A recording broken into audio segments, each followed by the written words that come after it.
Velocity is a velocity by virtue of which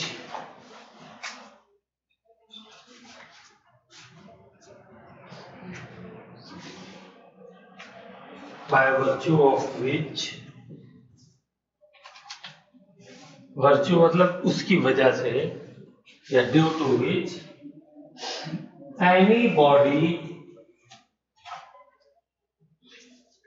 escapes from the earth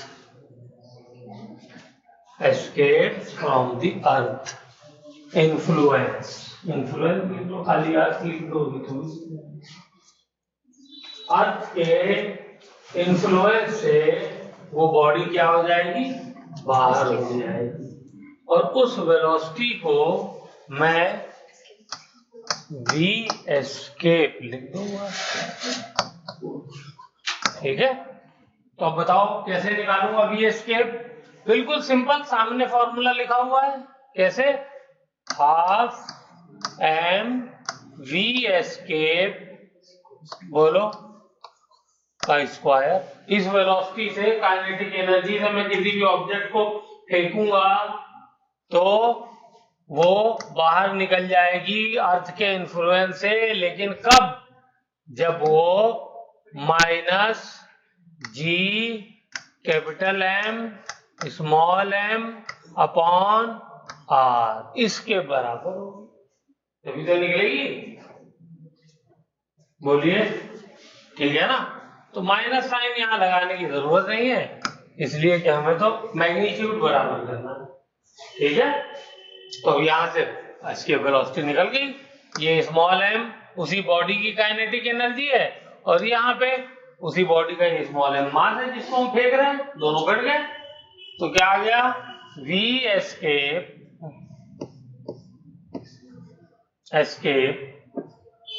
is equal to 2 को उधर ले जाइए तो 2g कैपिटल एम, ये अर्थ का हो गया।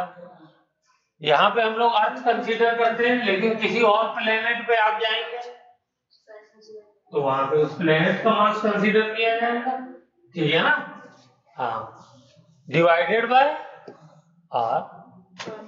ठीक है, गुड। और स्क्वायर को हटा करके यहां से लगा दिया। ठीक हो गई बात?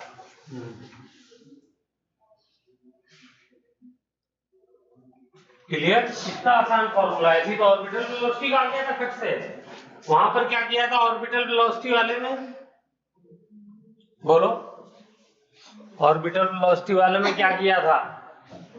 बाहर लगने वाला force mv square upon R, centrifugal force. अंदर लगने वाला force gm upon R square. दोनों को इक्वेट करके तो निकालना था ऑर्बिटल वेलोसिटी। किस वेलोसिटी से वो ऑर्बिट में घूमेगा, यहाँ पर पोटेंशियल एनर्जी और काइनेटिक एनर्जी को इक्वेट करके निकाल दिया।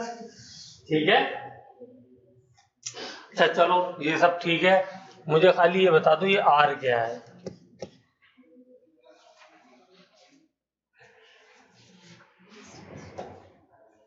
बताओ आर कहाँ, तुम बताओ। अर्थ से लेके उस बॉडी का distance, centre of earth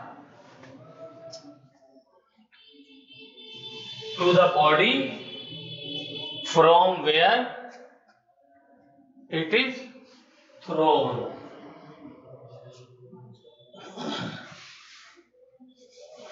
from where it is thrown. हो गई क्लियर बात? चलिए, वेरी गुड। तो अगर मैं सरफेस ऑफ अर्थ से फेंक रहा हूं तो क्या फॉर्मूला बन जाएगा? फ्रॉम सरफेस ऑफ अर्थ लिखते हैं, फ्रॉम सरफेस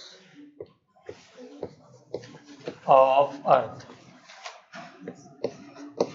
तो आर क्या बन जाएगा? आर कैपिटल आर बन जाएगा। ठीक है ना, क्योंकि अर्थ के सरफेस से फेंक रहा हूं। ओके, तो ये फॉर्मूला क्या हो जाएगा, therefore V escape will be equal to under root 2GM upon R। ठीक है, चलिए वेरी गुड।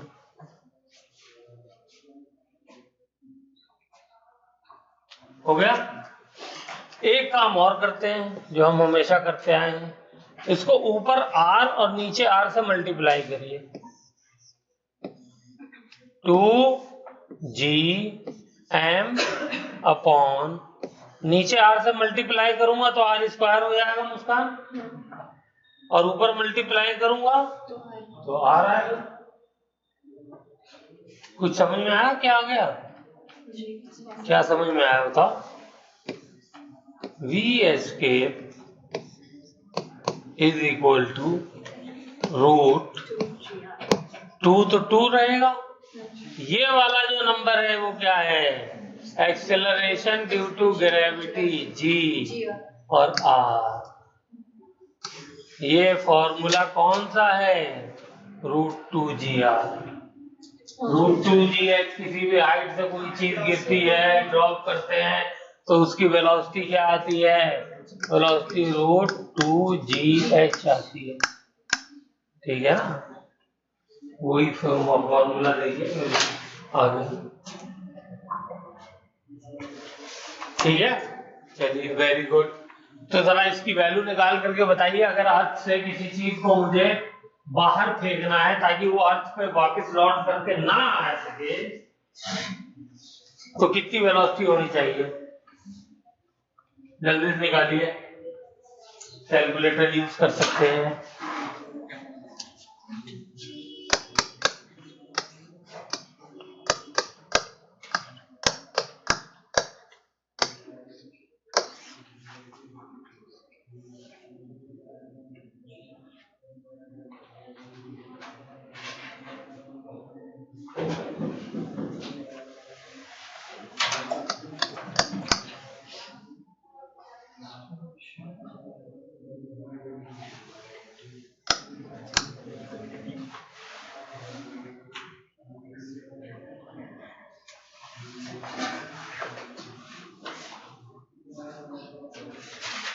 ये वैल्यू रखेंगे, रेडियस मीटर में रख दिया, तो क्या आ जाएगा, ये पावर 6 हो गई, तो 10 की पावर 3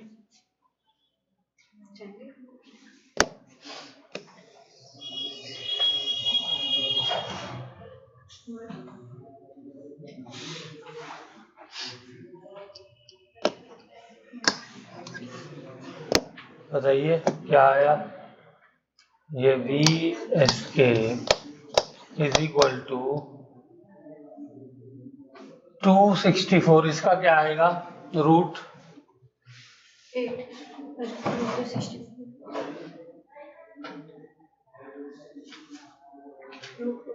हाँ भाई क्या है फिर?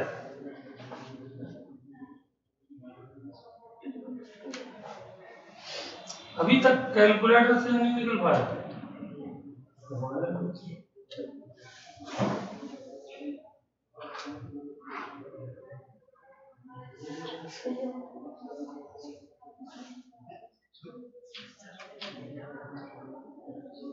11.3 और 10 की पावर ये और ये मिलकर के कितना हो जाएगा, इसकी पावर 1 है, इसकी 5 है, तो जुड़ जाएगी, जुड़ करके 6 हो जाएगी, और जब रूट से बाहर आएगी तो 10 की पावर 3 इंटू 10 की पावर 3, तो 10 की पावर 3 बन करके बाहर आ जाएगा। बोलिए यही है। हमारा 9.8 की वैल्यू उसकी इंटू 10 ट्रिग्नोमेट्री करी हुई है, तो 11,000 जो मैंने डाला है। ठीक है, ये किसमें यूनिट आएगी, ये मैंने देखिए रेडियस किलोमीटर की बजाय मीटर में करी है, क्योंकि ये यूनिट जी की किसमें है, मीटर, 10 मीटर पर सेकंड स्क्वायर है ना। हाँ,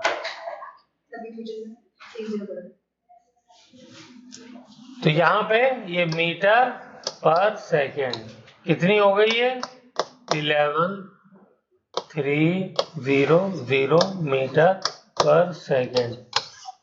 कितनी वेलोसिटी है? 11,300 किलोमीटर। 11,300 किलोमीटर की मीटर पर सेकेंड की स्पीड से आप किसी बॉडी को फेंकेंगे तब वो जाएगा हाँ अर्थ के इन्फ्लुएंस से बाहर। इसीलिए तो कोई चीज हम फेंक नहीं पाते हैं। फिर कैसे बाहर जाती है कोई चीज? मास बढ़ा देते हैं। मास बढ़ा देंगे तो और ज्यादा वेलोसिटी लगेगी, मतलब और ज्यादा फोर्स लगाना पड़ेगा। ऑर्बिटल वेलोसिटी O से root G capital M upon R, escape velocity root 2 GM upon R। यही तो फॉर्मूला है।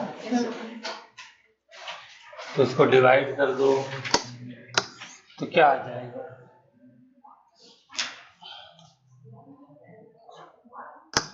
V orbital upon V escape is equal to, ये पूरा का पूरा कट गया तो यहाँ क्या बचा 1/2।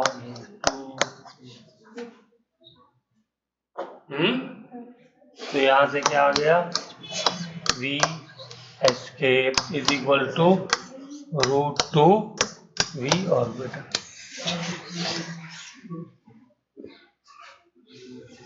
एस्केप वेलोसिटी ऑर्बिटल वेलोसिटी का √2 टाइम्स ज्यादा होगी। ठीक है, डायरेक्ट क्वेश्चन में पूछ सकता है तो आपको पहले से याद होगी तो ये करना नहीं पड़ेगा, और नहीं याद होगी तो दिक्कत में आ जाएंगे।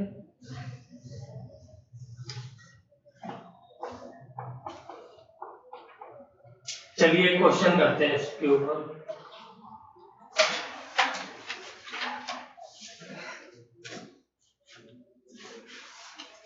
इफ क्वेश्चन ये, if a planet having if a planet having same density as of Earth, जैसे अर्थ की डेंसिटी है वही डेंसिटी उस प्लेनेट की है एज ऑफ अर्थ, एंड its radius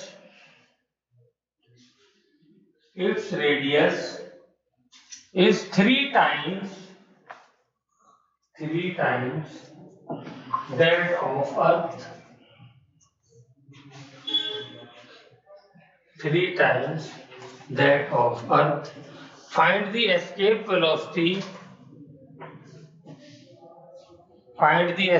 velocity of an object on that planet.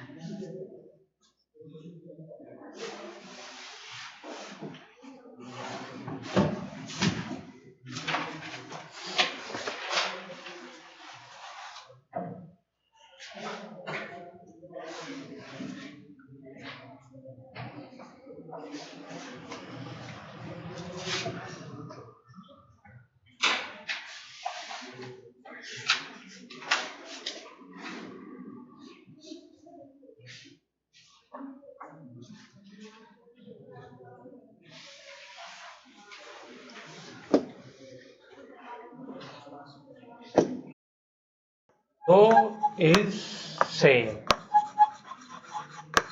अगर रो सेम है तो आर स्क्वायर क्या होता है? डायरेक्टली प्रोपोर्शनल हो जाता है वी एस्केप के। वी एस्केप आर स्क्वायर के आर स्क्वायर कह रहा हूँ, वी एस्केप आर के यानी रेडियस ऑफ प्लेनेट के डायरेक्टली प्रोपोर्शनल हो जाता है। तो यहाँ से सीधे सीधे आंसर आ गया। रेडियस कितना बढ़ा दिया मैंने? 3 टाइम्स, तो एस्केप कितना बढ़ जाएगा? 3 टाइम्स, तो एस्केप वेलोसिटी कितनी हो जाएगी? V escape of planet will be 3 into 11.3। बोलिए, हो गया नहीं हो गया?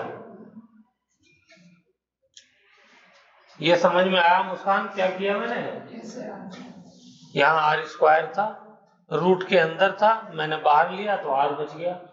ये पूरा का पूरा नंबर है कांस्टेंट, हर चीज नंबर, कोई चीज में वेरिएबल नहीं है, सब चीज कांस्टेंट है, तो इसके ऊपर इसका कोई फर्क पड़ेगा ही नहीं इसके ऊपर। ये रेडियस से डायरेक्ट चेंज हो रहा है, जितना रेडियस बढ़ेगा उतना ये बढ़ेगा। तो ये कितना बढ़ा? ये 3 गुना बढ़ा, दिया हुआ क्वेश्चन में। तो ये कितना बढ़ेगा? ये भी 3 गुना बढ़ जाएगा। अर्थ वाली स्केप समझ गया? वेरीफाई भी कर सकते हो, वेरीफाई करो। चलो अच्छा, वेरीफाई करिए। इसी वाले फॉर्मूले में वी एस्केप जो वैल्यू दी हुई है एक्चुअल वो लिख देता हूं मैं, √2g⁴/3 पाई आर कितना कर दिया है? 3 टाइम्स, बोलो, डिवाइडेड बाय आर। तो ये क्या हो जाएगा?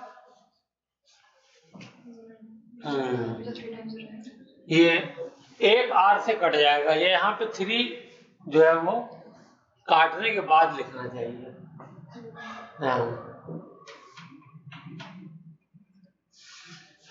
बताओ क्यों कट जाएगा? इस बार ये वाला रेडियस भी तो प्लेनेट का होगा ना? है बोलो, ये रेडियस भी प्लेनेट का, तो एक 3r से एक कट गया, ठीक है। तो अंदर क्या बचा? इसको तो मैं लिख देता हूं कांस्टेंट। अंदर क्या बचा? अंदर बचा √3r का स्क्वायर। ये तो अंदर कांस्टेंट नंबर है, यही वाला आएगा, ठीक है। इसको मैं नहीं लिख रहा हूं। अब देखिए, जब इसको आप बाहर लोगे तो क्या हो जाएगा? इसका स्क्वायर है तो 3r हो जाएगा, 3 टाइम लोगे, ठीक है। तो ये कुछ नहीं, इसमें क्वेश्चन में क्या था कि आपको डेंसिटी वाला फॉर्मूला आता है या नहीं? डेंसिटी वाला फॉर्मूला अगर आपको आता है तो डेंसिटी वाले फॉर्मूले में एस्केप वेलोसिटी रेडियस के डायरेक्टली प्रोपोर्शनल होती है, ठीक है।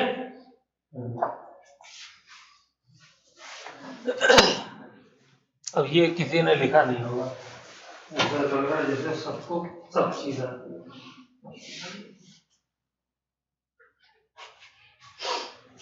ग्रेविटी में भी हमने निकाला था, एक्सेलरेशन ड्यू टू ग्रेविटी में भी हमने निकाला था रेडियस के क्या होती है, बोलिए,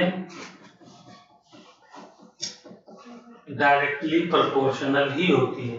निकाल के दिखाइए जल्दी से, चलिए डेंसिटी में कन्वर्ट करिए ग्रेविटी को, ग्रेविटी के फॉर्मूले को डेंसिटी में कन्वर्ट करिए और दिखाइए कि क्या डायरेक्टली प्रोपोर्शनल होती है या नहीं होती है। G = Gm/r², ये था, बोलिए। तो Gm क्या हो जाएगा? 4/3 πr³ into rho density divided by r²। ये देखिए r² ने 2 को काट दिया, 1 बच गया। तो G क्या हो गया? G =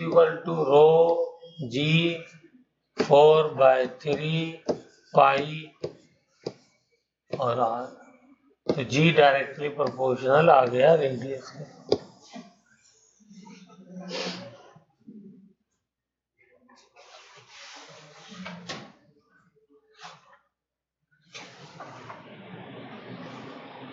हो गया?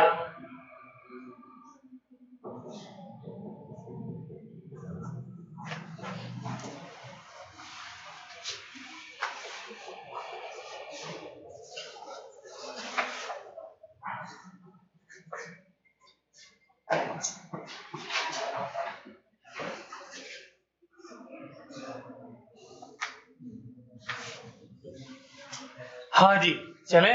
लिखिए energy of satellite, next topic and last topic. नहीं अभी तो केपलर खुला रह गया। एनर्जी ऑफ सैटेलाइट, ठीक है। क्या है? ये हमारी अर्थ है,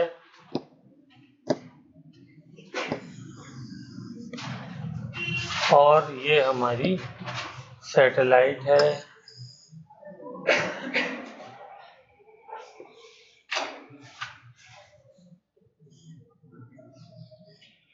ये सैटेलाइट है, ऑर्बिट में घूम रही है। ओके, इसका डिस्टेंस कितना हो जाएगा? बोलिए।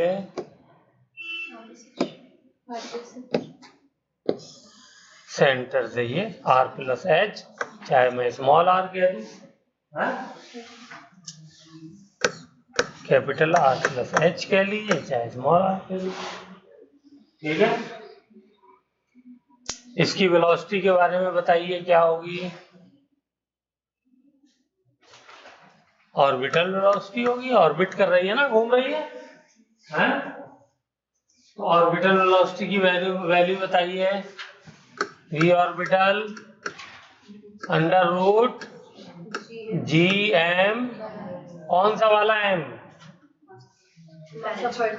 मास of r divided by small r, जो डिस्टेंस है। चेक करो जल्दी से, आसान यही है। तो बोला क्यों नहीं था? ये हो गई।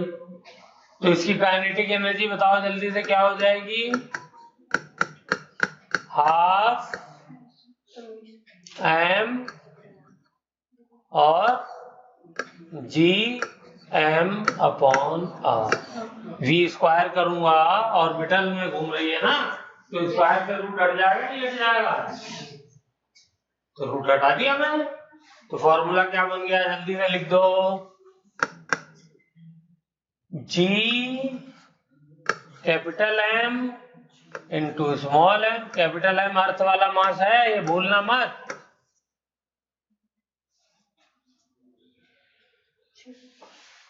तो ये इस ऑर्बिटल में क्या है? काइनेटिक एनर्जी है इसकी, सैटेलाइट की।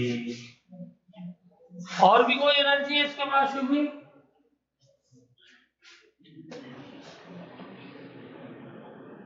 तो बताओ उसका।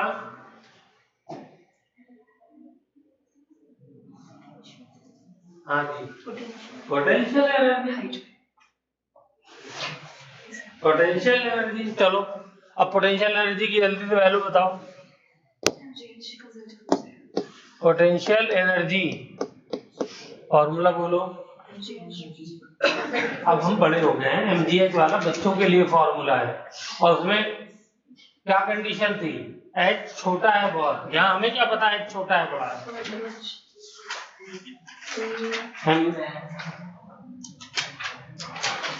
अबे यही फॉर्मूला है जो सामने लिखा हुआ है, बस माइनस साइन आएगा। g capital M small m upon 2r की बजाय एक r आएगा।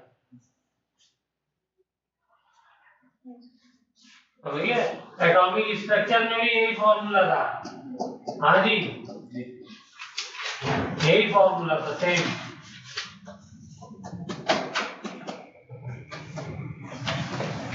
चेक करो चाहे तो, एटम के केस में ये न्यूक्लियस और ये ऑर्बिट में इलेक्ट्रॉन घूम रहा है। तो इसकी काइनेटिक एनर्जी क्या थी? के काइनेटिक एनर्जी, के बोलिए Q1 Q2 अपॉन R, ये डिस्टेंस है। नीचे 2 भी था, ठीक है। पोटेंशियल एनर्जी क्या थी? माइनस के Q1 Q2 अपॉन R। इसके नीचे R आता है, उसके नीचे 2R आता है। इसीलिए टोटल एनर्जी हमने निकाली थी। टोटल एनर्जी क्या होगी? Potential energy plus kinetic energy. तो वो कितनी आई थी? क्योंकि ये नंबर इसका डिनोमिनेटर छोटा, सॉरी बड़ा,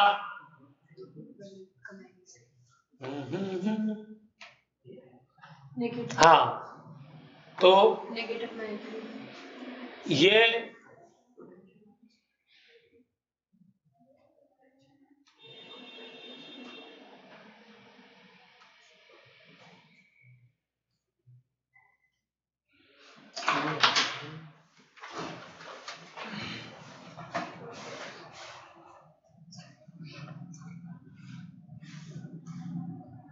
यस, काइनेटिक एनर्जी क्या है? छोटी, स्मॉल है, पोटेंशियल एनर्जी बड़ी।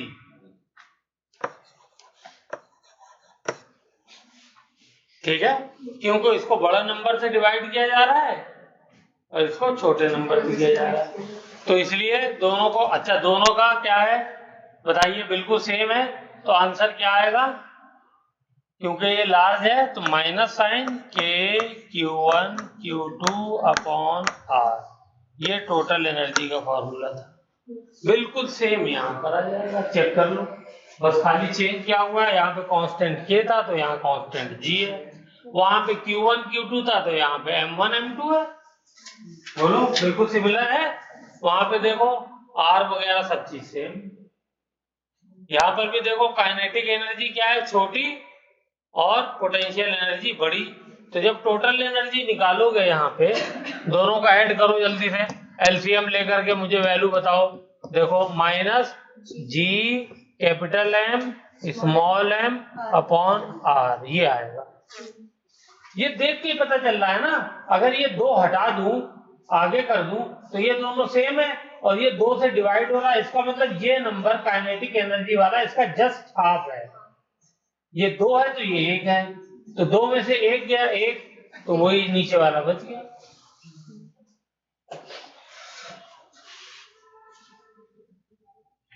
हो गया, 2R आएगा।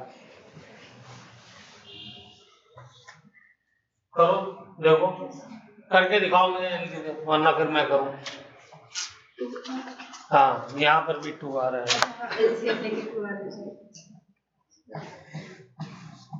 ये मैथमेटिक्स पढ़ रहे हैं।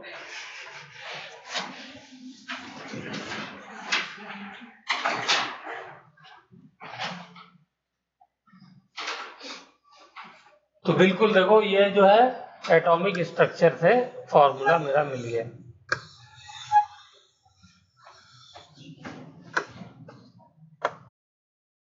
काइनेटिक एनर्जी मिली थी कि जिसकी वजह से वो दौड़ लगाता पोटेंशियल एनर्जी का कर्जा भरते कहां पहुंच गया कि उसका कर्जा पूरा हो गया और वो फ्री हो गया, आजाद हो गया।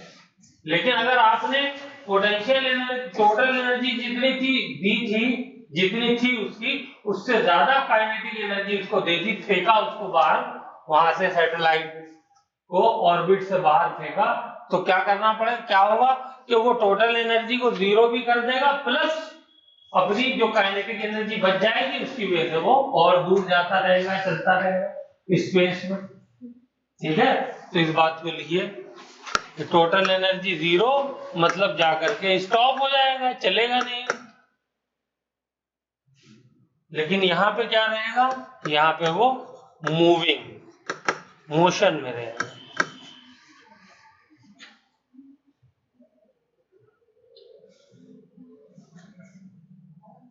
कुल मिला के ये है कि ये दोनों में से कोई भी कंडीशन होगी तो मैं लिख सकता हूं satellite will no longer be bound. Bound नहीं होगा अर्थ से या प्लेनेट से, किसी तरह की उसके ऊपर कोई पाबंदी नहीं होगी। ठीक है, इसी का एक दूसरा नाम है बाइंडिंग एनर्जी। क्या नाम है? Binding energy. जिस एनर्जी से ये बंधा हुआ है ऑब्जेक्ट प्लेनेट से, जिसको अदा किए बिना, जिस कर्जे को दिए बिना वो जा नहीं सकता, वो एनर्जी क्या कहलाती है? बाइंडिंग एनर्जी भी कहलाती है। तो टोटल एनर्जी जो भी होती है, अगर वो नेगेटिव में है तो वही उसकी क्या है? Binding energy. ठीक है, तो इसको आप चाहे तो लाइन में लिख सकते हैं, minimum energy required for the satellite so that it can escape.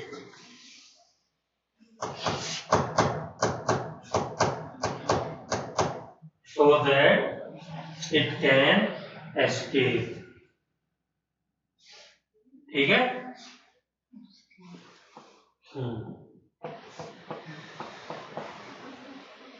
Okay? अच्छा, इसी में थोड़ा सा और वो कर रहा हूँ, सेम ही चीज है लेकिन फिर भी ये वाली कंडीशन अचीव करने के लिए क्या होना चाहिए, kinetic energy will be should be equal to potential energy. अगर काइनेटिक एनर्जी मैंने दे दी कि पोटेंशियल एनर्जी के बराबर हो गई, टोटल एनर्जी 0 हो जाएगी। टोटल एनर्जी कैसे आई थी, दोनों को ऐड करके आई थी ना, एक प्लस थी एक माइनस थी, दोनों को ऐड करने पे 0 आ गई, इसका मतलब दोनों इक्वल है। ठीक है, और ऐसे ही तो एस्केप वेलोसिटी भी निकाली थी हमने, वी एस्केप, याद आया, ऐसे निकाली थी ना, तो वी एस्केप आ गई। लेकिन अगर मैंने, ये तो इक्वल वाली बात हो गई, मैग्नीट्यूड वाइज है, अगर ये काइनेटिक एनर्जी मैंने ज्यादा दे दी यानी बड़ी है पोटेंशियल एनर्जी से, तो कौन सी वाली कंडीशन हो जाएगी, ये मूविंग वाली हो जाएगी। ठीक है ना, काइनेटिक एनर्जी ज्यादा है तो वो चलती रहेगी, इस केस में टोटल एनर्जी क्या हो जाएगी, पॉजिटिव हो जाएगी। चलिए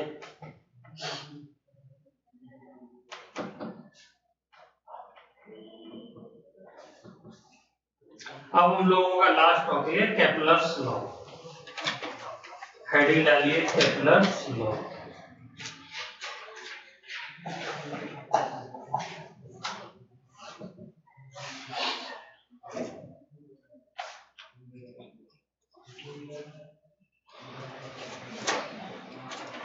तो केपलर साहब ने 3 लॉ दिए थे, कितने, 3 लॉ।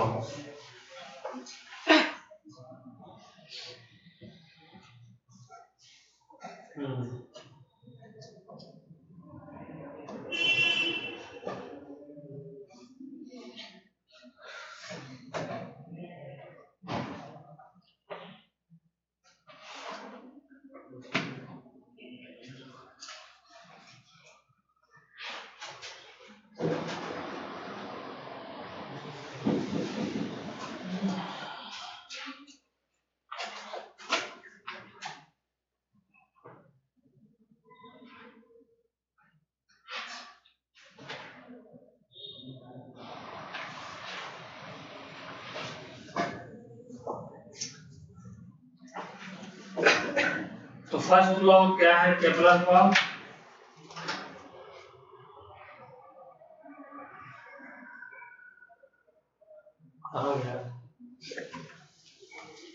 सर्कल और ऑर्बिट में क्या फर्क होता है, कुछ पता है आप लोगों को?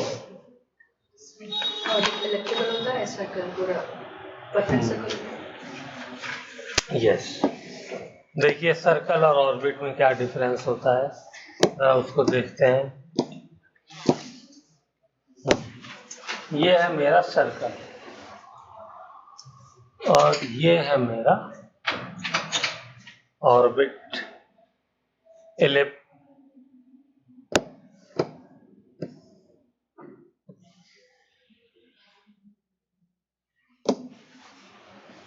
ठीक है।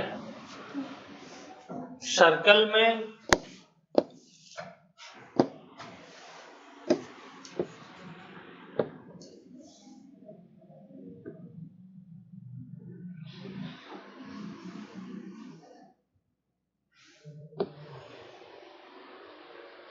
एक रेडियस होता है आर हर तरफ, ठीक है, उसी डिस्टेंस से कोई डिस्टेंस रहता है। इसकी इक्वेशन क्या होती है, X square plus Y square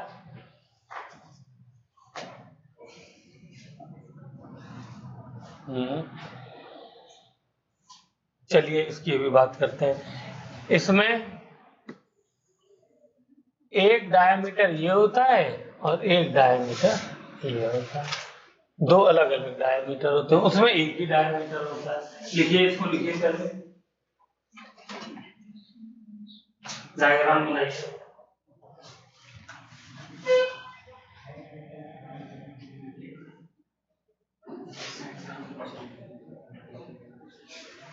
हाँ, सर्कल और एलिप्स में क्या फर्क होता है या ऑर्बिट में क्या फर्क होता है उसकी बात कर रहे हैं।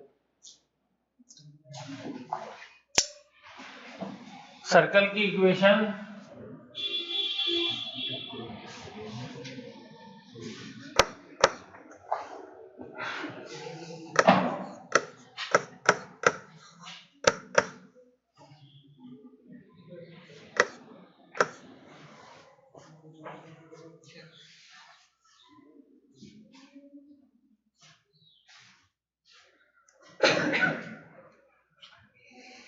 हो गया। तो देखिए, ये वाला रेडियस इसको हम ए कहते हैं, इसको बी कहते हैं, ठीक है, कन्वेंशन में। यहां पर मैंने आर लिख दिया है, किताबों में ए लिखा रहता है तो मैं ए भी लिख देता हूं, या यूं लिख देता हूं R is equal to A. तो देखिए, सर्कल की इक्वेशन ये होती है X square plus Y square is equal to A square, ठीक है। ऑर्बिट की इक्वेशन होती है एक्लिप्स की एक्स स्क्वायर, इसका रेडियस है A, divided by A square, Y square इसका रेडियस है बी, तो divided by B square is equal to 1। 1 का स्क्वायर कर दिए चाहे 1 कर दिए, ठीक है। यहां पर इसको कहते हैं सेमी मेजर एक्सिस, और इस वाले रेडियस को कहते हैं सेमी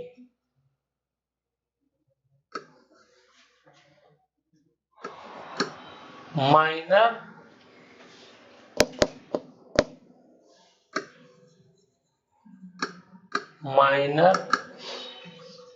एक्सिस। चलिए, तो इतनी बातें आपको ऑर्बिट्स के बारे में पता होनी चाहिए, एक्लिप्स के बारे में। अच्छा, एक चीज और, इसका तो एक ही सेंटर होता है, ठीक है, लेकिन इसके अंदर दो सेंटर होते हैं इस तरीके से, ठीक है। एक को मैं F1, एक को F2 कह देता हूं।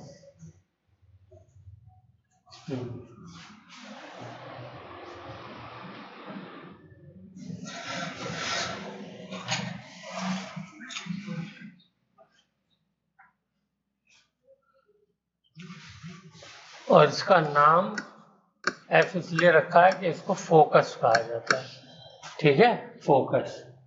और फोकस का प्लूरल होता है फोसाई। तो ऑर्बिट के अंदर दो फोकस होते हैं और सर्कल के अंदर एक है। तो जो हमारा प्लेनेट होता है वो सर्कुलर नहीं, इलिप्टिकल ऑर्बिट्स के अंदर मूव करता है, ठीक है। जैसे हमारी अर्थ है, तो अर्थ जो मूव कर रही है, देखिए अर्थ को मूव कराते हैं, ये अर्थ मूव कर रही है मान लीजिए,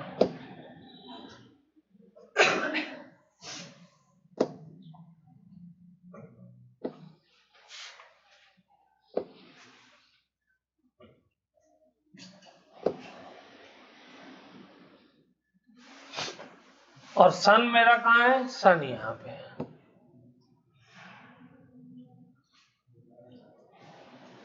ठीक है। ये है सन, ये है अर्थ। अर्थ बहुत छोटी होगी लेकिन मन नहीं भी इतनी छोटी होगी, ठीक है। और इस तरीके से ये घूम रही है, तो जब ये करीब में पहुंचती है तो गर्मियां आ जाती है, और जब ये दूर पहुंचती है तो सर्दियां आ जाती है। ठीक है, बनाइए पूरा डायग्राम बनाइए, पूरा केपलर्स लॉ इसी के ऊपर है। तो पहला क्या है कि जो प्लेनेट है वो इलिप्टिकल ऑर्बिट्स में मूव करते हैं, और इलिप्टिकल ऑर्बिट्स के बारे में जितना जानना चाहिए वो पूरा बता दिया, उसकी इक्वेशन भी बता दी है। एक सेमी मेजर एक्सिस, दूसरा सेमी माइनर एक्सिस।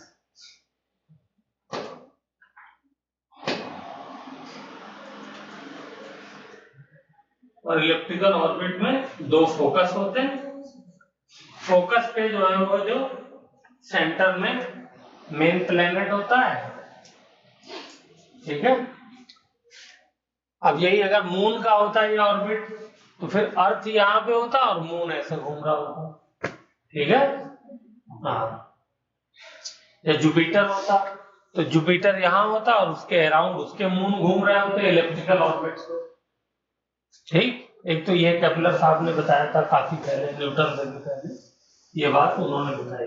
चलिए, तो ये तो हो गया फर्स्ट लॉ, लिख लिया। फर्स्ट लॉ ऑफ केपलर क्या है कि planets move in elliptical orbits around the सन।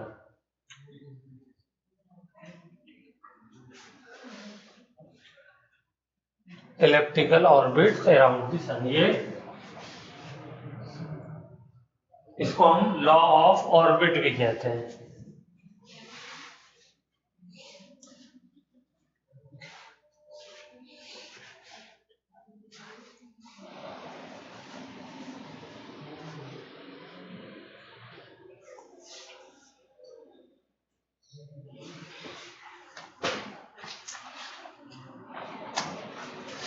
अच्छा, एक बात और बता देते हैं, जब ये अर्थ यहां पर पहुंचेगी,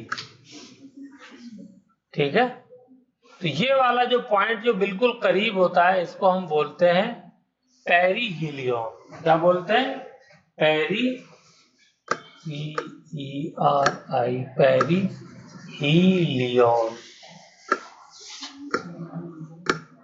पेरीहीलियन, ठीक है। इस वाले पॉइंट को क्या बोलते हैं? पेरीहीलियन। पेरी माने करीब होता है, ग्रीक में, तो इसको पेरीहीलियन, हीलियन और हीलियम से वर्ड लिया है क्योंकि सन जो है हीलियम का बना होता है, हीलियम गैसेस का, हाइड्रोजन से हीलियम में कन्वर्ट हो जाते हैं, तो इसलिए। और ये वाला जो अगर यहाँ पर पहुंचता है तो इस वाले पॉइंट को कहते हैं एपीहीलियन। क्या कहते हैं? AP, PHE, एपीहीलियन। एपी माने होता है दूर, फार, ये भी ग्रीक वर्ड है, एपी। बाकी कुछ नहीं बताना,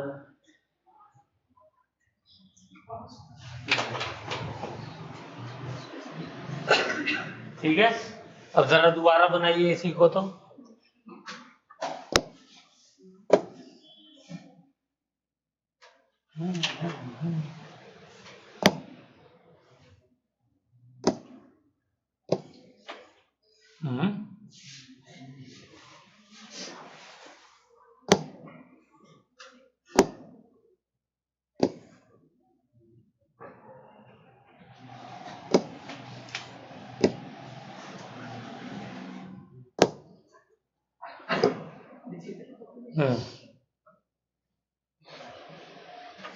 कॉपी क्यों नहीं हो रही?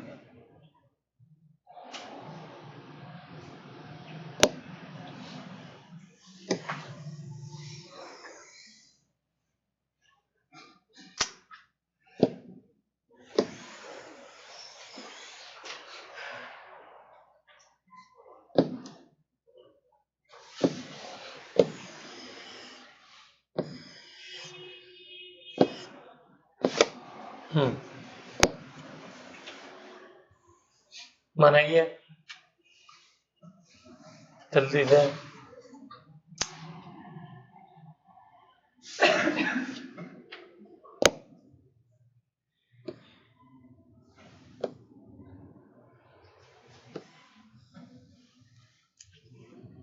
अगर ये मून हो जाए और ये अर्थ हो जाए तो इसका नाम क्या हो जाएगा और इसका क्या हो जाएगा?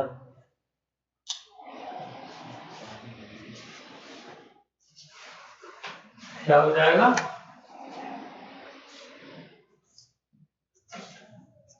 अर्थ है ना, वहां पे सन था तो हीलियन वर्ड आ गया था। पैरी तो रहेगा ही, पैरी में तो कोई कंफ्यूजन है नहीं, पैरी माने करीब।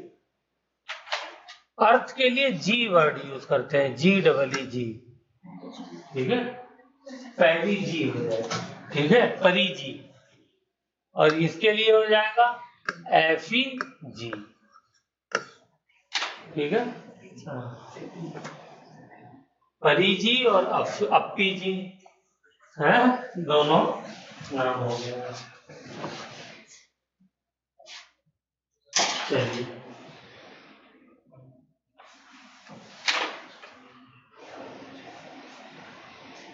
अब आते हैं दूसरा लॉ। ये हो गया हमारा फर्स्ट लॉ कंप्लीट, बस इतना ही इसके ऊपर आएगा। लिखिए दूसरा law, second law of Kepler, उसमें फिर से डायग्राम बनाना होगा, बहुत अच्छा था। तो सेकंड लॉ क्या कहता है केपलर का? Area swept by position vector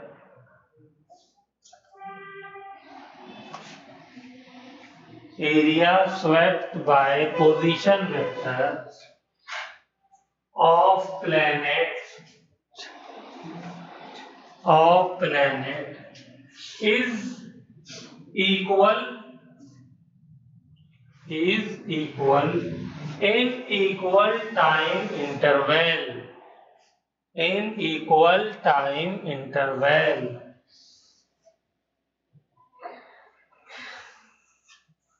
लिख लिया, वेरी गुड।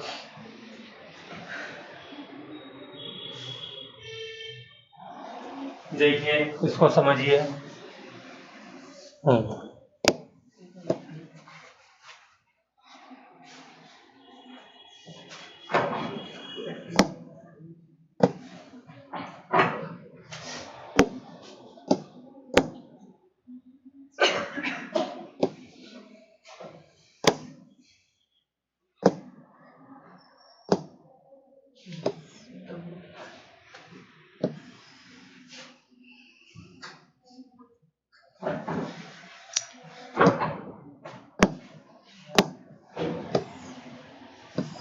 फिर से कॉपी करते हैं इसको।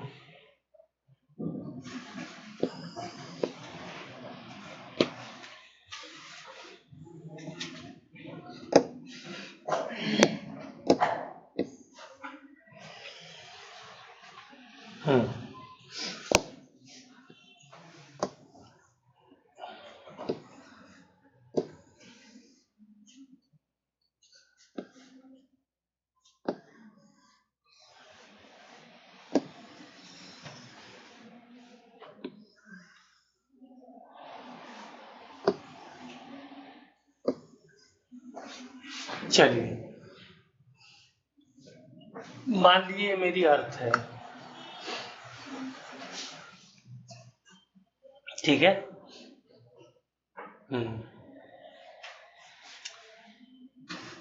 और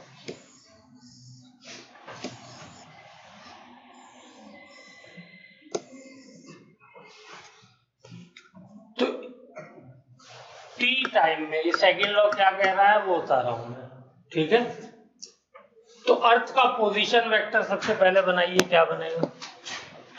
अर्थ का पोजीशन वेक्टर ये बन जाएगा, सन से अर्थ को मिलाने वाली लाइन ही तो पोजीशन वेक्टर होगी, ये होगी, ठीक है। मान लीजिए टी टाइम में ये जो सन है, ये जो अर्थ है, इसने जो चक्कर लगाया या जो दूरी तय की वो इतनी तय की, यानी यहां से चली और यहां पहुंच गई, ठीक है। पोजीशन 1 पर थी, पोजीशन 2 पे पहुंच गई, कितनी देर में? टी टाइम में। तो एरिया कितना स्वेप्ट किया इसने? बोलिए, ये है, ये पोजीशन वेक्टर है। इसने झाड़ू कितनी लगाई, बोलिए, झाड़ू यही तो लगाएगा, ऐसे चलेगा झाड़ू लगाते लगाते लगाते। स्वेप्ट माने झाड़ू लगाना, इतनी तो झाड़ू लगाई इसने, है जी, ठीक है। तो इससे झाड़ू लगवा दी आप लोगों ने, चलिए कोई बात नहीं, ये झाड़ू लगाई इसने। कितनी देर में, टाइम टी में।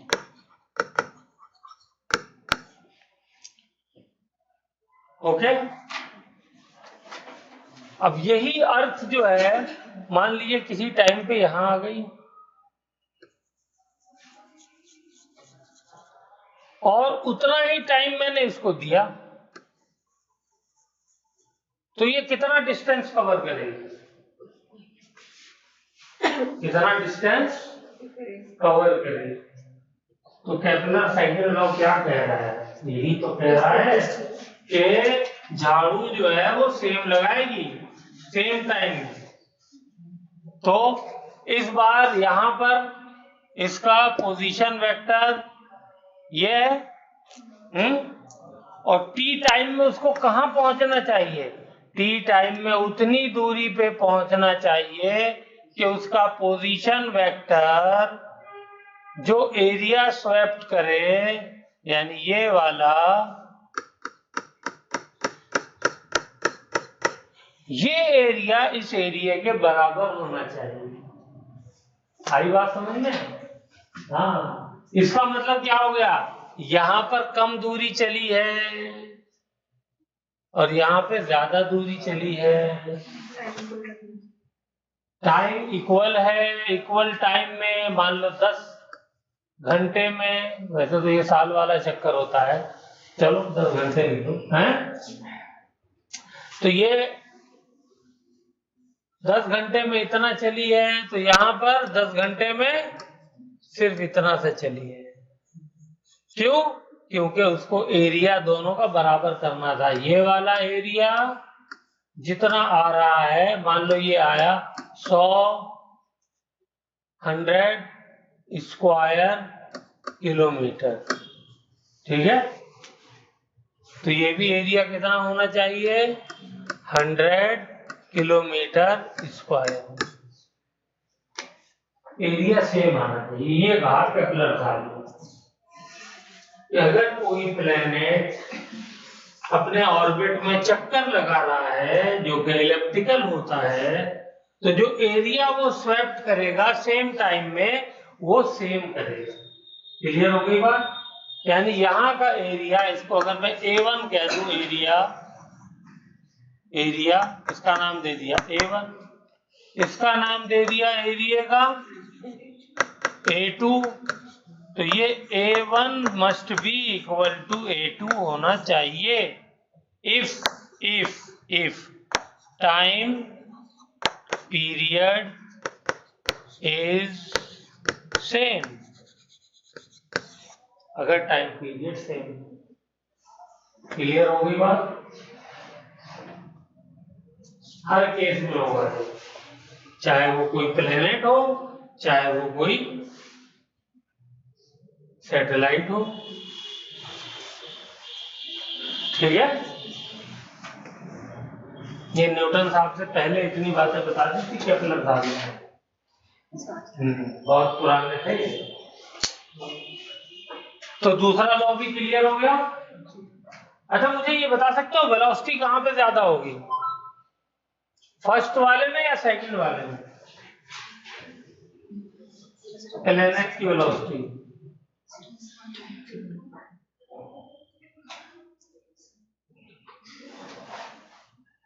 बोलो बोलो। सेकंड ये वाला है, इसमें ज्यादा होगी वेलोसिटी प्लैनेट की। वहां से ए से मतलब फर्स्ट से सेकंड पे गया ना, वहां तक की बोल रहे हैं। अच्छा, यानी उस वाले एरिया में वेलोसिटी ज्यादा होगी इसके मुकाबले, यही ना? हाँ जी बोलो, आप बोलो भैया। वही है, वही हो। हाँ जी फैज, तुम बोलो, जल्दी बोलो, इतना टाइम नहीं है।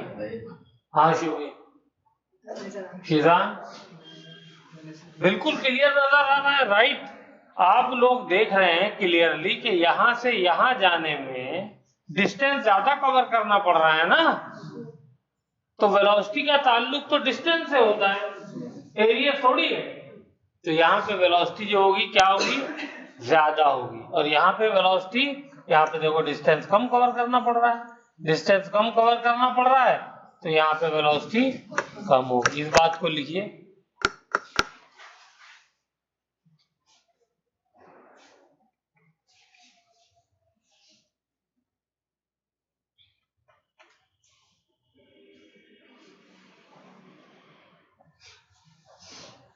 ठीक है।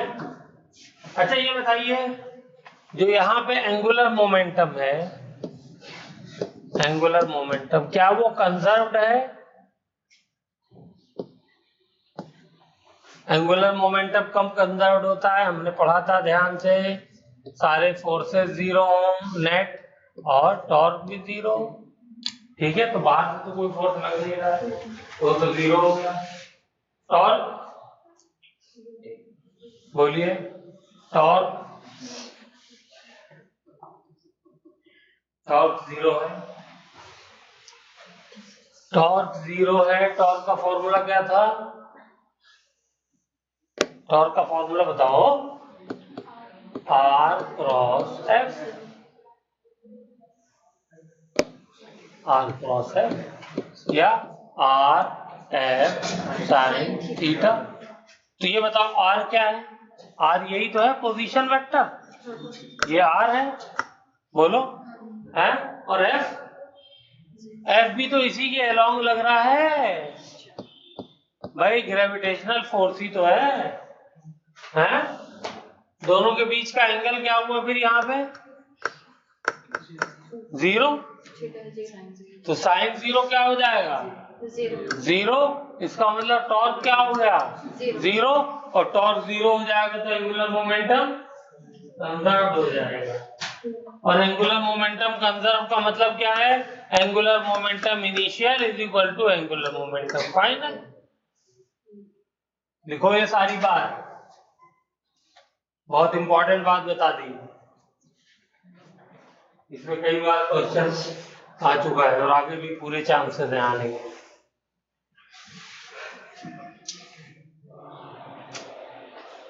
Angular momentum is conserved because external force is zero and torque is also zero because angle theta is zero between R and F।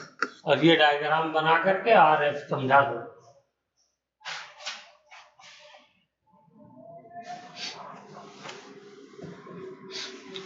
हो गया।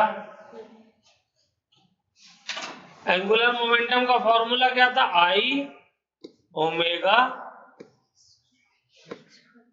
ठीक है, initial, I initial omega initial is equal to I final omega final. बोलो जी, angular momentum का यही था ना, moment of inertia into angular velocity. याद है? भूल गए? रोटेशन का रिवाइज नहीं किया? तो अब मुझे ये बताइए, इधर देखें सब लोग, हाँ भाई, यहाँ पे मोमेंट ऑफ इनर्शिया ज्यादा होगा या यहाँ पे ज्यादा होगा? फैज जल्दी बोलो।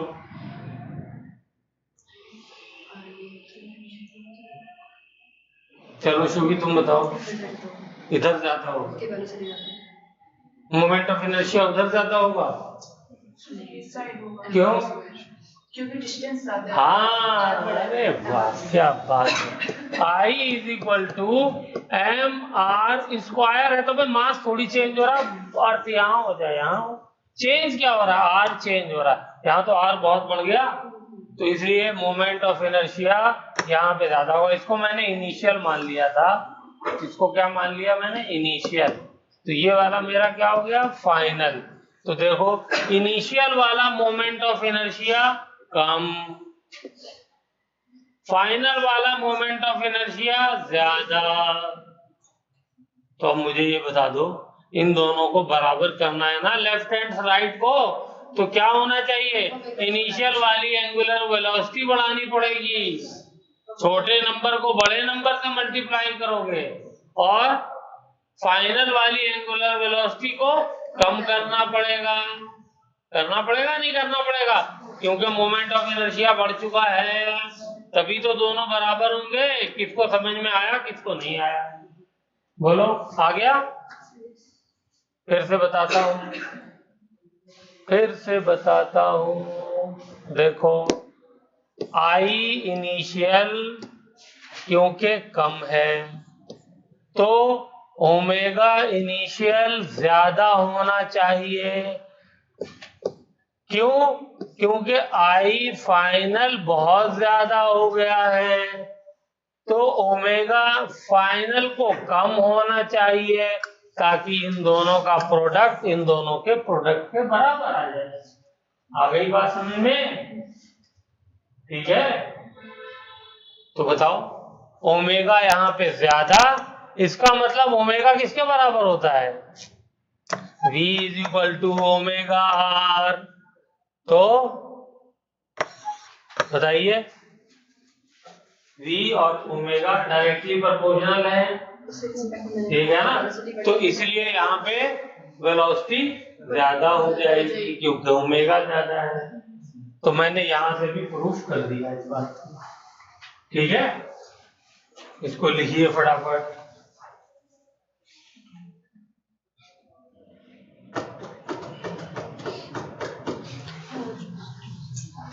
चलिए, तो देखिए सेकंड लॉ को ऐसे भी लिखा जाता है, dA by dt rate of change of area या change in area with respect to time is equal to constant. कोई भी टाइम इंटरवल लोगे, एरिया जो झाड़ू लगाएगा पोजीशन वेक्टर वो बराबर होगा।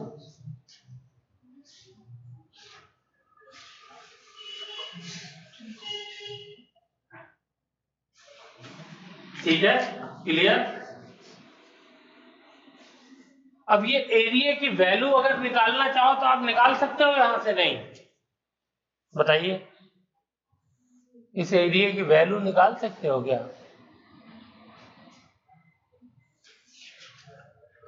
ज्यादा बड़ा हो गया,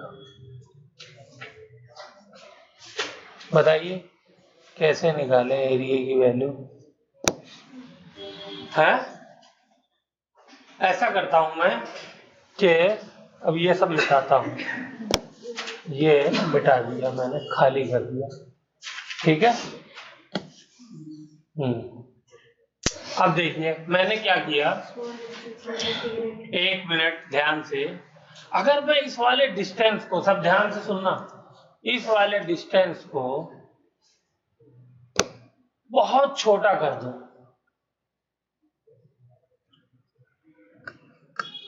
d मतलब टाइम को छोटा करूं बेसिकली, बहुत इनफाइनाइटली स्मॉल टाइम के लिए देखूंगा प्लेनेट कितना चला, तो कितना चलेगा प्लेनेट जो चलेगा इनफाइनाइटली टाइम स्मॉल टाइम में, वो इस पॉइंट से इस पॉइंट तक चल जाएगा। बहुत ही इनफाइनाइटली स्मॉल चलेगा, नहीं चलेगा? है? तो जब इनफाइनाइटली स्मॉल चलेगा तो अगर पोजीशन वेक्टर पहले का ये है तो दूसरे वाले का क्या हो जाएगा, ये हो जाएगा, नहीं हो जाएगा? है? और ये वाली जो लाइन होगी फिर ये बिल्कुल स्ट्रेट लाइन हो जाएगी, नहीं हो जाएगी? फिर कर्व थोड़ी रहेगी, क्योंकि डिस्टेंस दोनों के बीच में बहुत छोटा हो गया ना। तो जब ये डिस्टेंस छोटा हो गया तो ये वाला डिस्टेंस कैलकुलेट कर सकता हूं, नहीं कर सकता? ये वाला डिस्टेंस बताओ कितना हो जाएगा, v dt हो जाएगा। भाई डिस्टेंस कैसे निकालते हैं, वेलोसिटी इनटू टाइम, टाइम था dt इनफाइनाइटली स्मॉल, वेलोसिटी थी v, दोनों को मल्टीप्लाई किया, दोनों के बीच उसने कितना डिस्टेंस कवर किया, ये आ गया। आ गया, नहीं आ गया? लिखा? लिखो जल्दी से, लिखो। तो इस वाले का एरिया का ये जो छोटा वाला ट्रायंगल बना है इनफाइनाइटली स्मॉल टाइम dt में जो इसने एरिया कवर किया है, इसका एरिया बताओ मुझे क्या हो जाएगा, एरिया एरिया बताइए। एरिया ट्राइंगल का फॉर्मूला होता है half into base into height. हो गया। बेस क्या है? बेस तो मेरा आर ही है, पोजीशन वेक्टर, वो तो आर ही है। तो बेस की जगह तो मैंने लिख दिया आर, और हाइट की जगह क्या लिखना पड़ेगा मुझे? V D T. बोलिए, वी डी टी तो लिखना पड़ेगा, यही तो हाइट है ट्राइंगल की, है? ठीक है। तो ये मेरा एरिया आ गया। तो एरिया की मैं फिर से वैल्यू लिखूं। एरिया किसके बराबर आया? हाफ और आर, आर हो गया क्रॉस वी और डी टी। तो डी टी को मैं बाहर ले लेता हूं, इसलिए कि ये कांस्टेंट नंबर है। ठीक है, हाँ, वेरी गुड।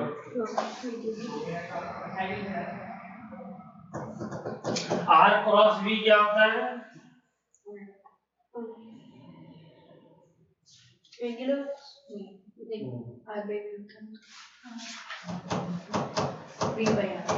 चलिए, आर क्रॉस वी आप लोगों को पता है, लेकिन याद नहीं आ रहा है। Angular momentum is equal to होता है R cross P, position vector into linear momentum. यहां से मैं लिख सकता हूं R cross M into V. यहां से मैं लिख सकता हूं R cross V into M. यहां से मैं लिख सकता हूं L upon M is equal to R cross V. एक बार ये फॉर्मूला पूछ चुका है, तो मैं आर क्रॉस वी की जगह क्या लिख सकता हूं? एल अपॉन एम लिख सकता हूं। तो यहां से मेरा एरिया वेक्टर क्या हो जाएगा? 1/2 एम, ऊपर क्या आ जाएगा? एल। ठीक है, very good, very very good. आगे आएगा dt। ठीक है, बिल्कुल सही कहा आपने, हम 100% सहमत हैं। अच्छा, ये जो एरिया है, क्योंकि टाइम बहुत छोटा है, तो इस एरिया को भी मैं dt के da कह सकता हूं, है? ठीक है ना। इस dt को नीचे ले आइए, dt को, तो यहां पर क्या बची है? यहां पे आ गया L/2m। ये क्वेश्चन सीधे सीधे खाली आ चुका है। da/dt किसके बराबर होता है? कांस्टेंट किसके बराबर होता है? तो angular momentum divided by 2 times of mass of satellite, जो भी रोटेट करता है। और ये देखिए, एंगुलर मोमेंटम कांस्टेंट। क्यों कांस्टेंट आया था एंगुलर मोमेंटम?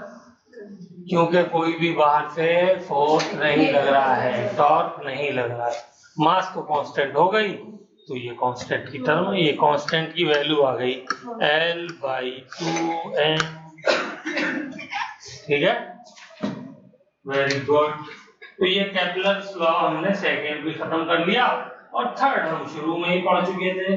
क्या कहता है, लिखिए केपलर्स थर्ड लॉ। स्टेटमेंट लिखवा देता हूं, बाकी कर हम चुके हैं पहले। Kepler's third law,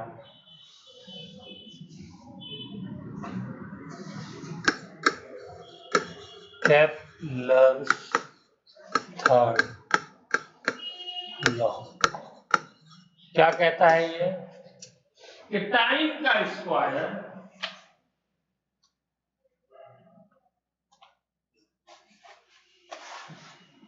is directly proportional to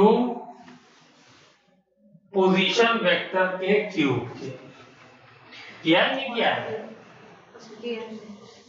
time square is directly proportional to R cube. ये केपलर्स का थर्ड लॉ जो हमने किया है। और यहाँ पे टी क्या है? टाइम कौन सा है? To complete 1 revolution. To complete, T लिख लीजिए, T is the time required to complete 1 revolution. एक चक्कर लगाने में जितना टाइम लगता है।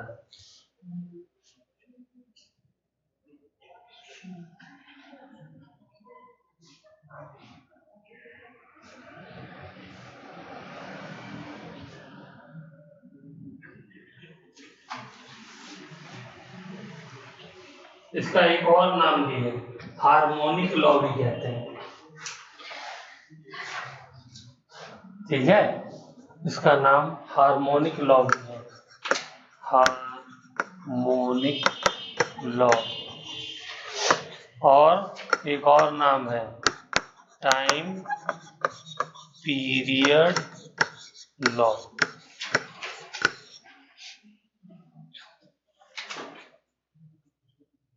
Time period law. ठीक। अच्छा, एक सवाल मेरा है, आप लोगों ने पूछा नहीं तो मैं ही पूछ लेता हूँ। बोलिए, पूछ लो। ये मेरी अर्थ है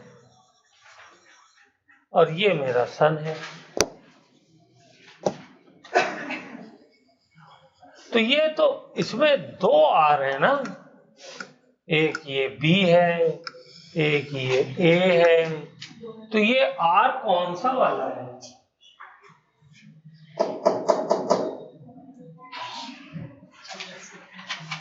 भाई सर्कल तो है नहीं ना, इलेप्टिकल ऑर्बिट है ना, तो कौन सा वाला आर है? पोजीशन वेक्टर कौन सा वाला है? ठीक है, तो इसको लिख सकते हैं कि पोजीशन वेक्टर हम लोग लेते हैं सेमी, कौन सा लेते हैं? Semi major axis, semi major axis.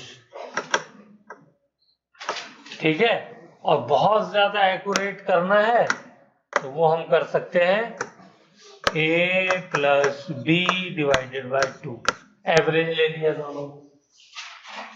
ठीक है, लेकिन सेमी मेजर एक्सिस ले लेते हैं तो हमारा काम खत्म हो जाए। तो यहाँ पे हमारा ग्रेविटेशन चैप्टर का दी एंड होता है।